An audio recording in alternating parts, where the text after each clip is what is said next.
Homie Bracket! What's going on, everyone? So welcome to my latest video. This is, of course, my review for the 2021 sports drama movie, American Underdog. So American Underdog obviously stars Zach Levy.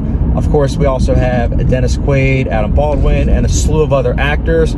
This movie I was very curious about because on one hand, it is from obviously the brothers involved with movies like October Baby and I Can Only Imagine. Those two I just mentioned, the two brothers that directed this movie, American Underdog, did those movies.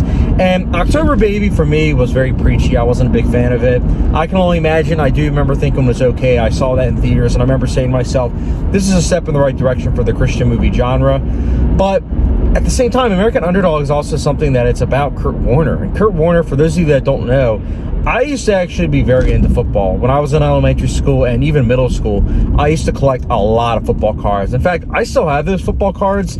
I don't know if any of them are worth anything at this point in time, but I collected them and I used to be really interested in like the statistics part and everything. And I remember Kurt Warner in particular was a quarterback that I would always look at and say, wow, like he went into the NFL at quite like an old age. And honestly, looking at his statistics and everything, he was really good. Like he won one Super Bowl and also was in like another Super Bowl and lost to obviously Tom Brady. But it was something that, again, always fascinated me just with his statistics and everything. And to see a movie that's about him, I was like, yeah, this is honestly a movie that definitely could do really well with audiences. And what I will say is this. American Underdog is a movie that is flawed for sure, but it definitely is crowd pleasing, and it definitely is a movie that I can see why it will do well with audiences. Now, keep in mind, I forgot to mention this, but I'm watching this movie on December 15th of 2021. It technically comes out December 25th, 2021. So there was an early screening at the theater near me, and I was like, okay, I'm going to jump on the opportunity because I am curious about this movie. So I don't know if this is going to do well with audiences or critics. I don't. But what I'm saying is I think that it will do well with audiences because it has that flow to it. It has that, nice energy with the pacing and the, obviously the morals of the movie and everything. So I definitely see this doing well with audiences. And for critics, I think that the filmmaking is pretty good, I would say. It's not amazing per se, but I did like the way it was shot. I thought they used, pretty good amount of close-up shots to really emphasize the action. But then there's also a lot of nice wide-angle shots that I thought were really utilized well. I do think that the cinematography could have been juiced up a bit more in terms of the color grading, but overall, I did like the cinematography. I liked also the score. I thought the score was pretty effective, especially during, obviously the more, montage-heavy scenes. The acting was also good. This is something that I don't really know if people are going to consider this movie to be a Christian movie per se, but this is definitely a huge upgrade. Like if people do consider this to be like a faith-based movie, huge upgrade. The acting across the board is really good. There wasn't a single performance where I said, ooh, not a big fan of it. I definitely think that everyone pulled their weight and did a good job. The story itself, the based on true story, is also something that is really inspirational. I will say this.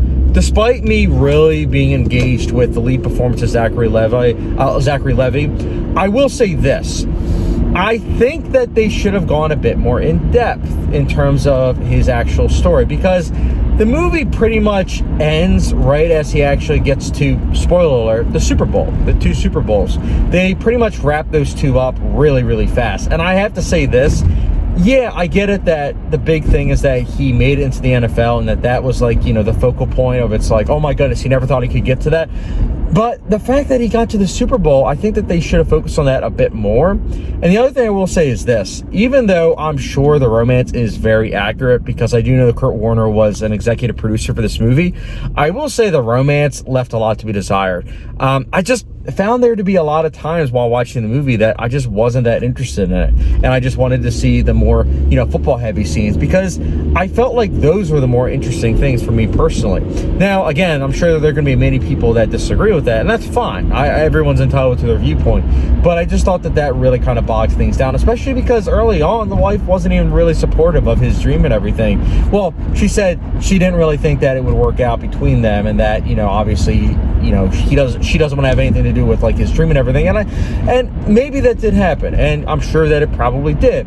But for me personally, I just couldn't really get into that because I was like, oh man, like, even though it worked out for them in the end and everything, it just was something that I was just kind of like, well, I don't know if I really kind of am into this now. At least that part of the movie, I'll say. But the other thing I wanted to mention is that some of the dialogue is kind of cheesy. Here and there, it's not consistent, but there is enough to it where I did want to mention, like, hey, you know, a quip here or there just didn't really work. And that kind of ties into the humor. There are attempts at humor, and I'm not going to lie, none of it worked for me. Whenever it happened, I was like, okay, let's get to the more serious stuff.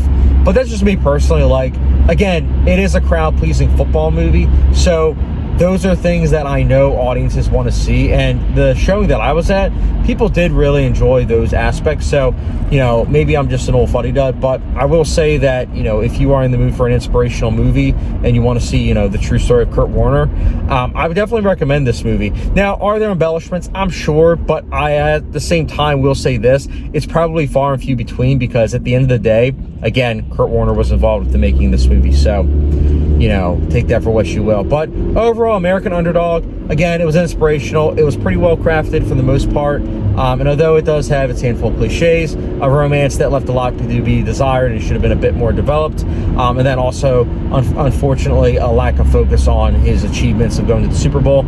I will say American Underdog, nonetheless, is still an entertaining movie, and I will definitely say is worth your time. I will be giving American Underdog a 3 out of 5 star rating, which, for those like a hot sauce rating, gets to go old Frank's hot sauce. So, yeah, it's an okay movie, but again, it was inspirational, and maybe I was just in a forgiving mood, but I quite enjoyed it. So again, American Underdog, it's not in theaters just yet. There's early screenings here and there at AMC theaters. But if you've seen the movie, let me know your thoughts. Did you like it? Did you not? Let me know your thoughts in the comment section down below. And as always, don't forget the subscription, notification bell, and I'll catch you guys later.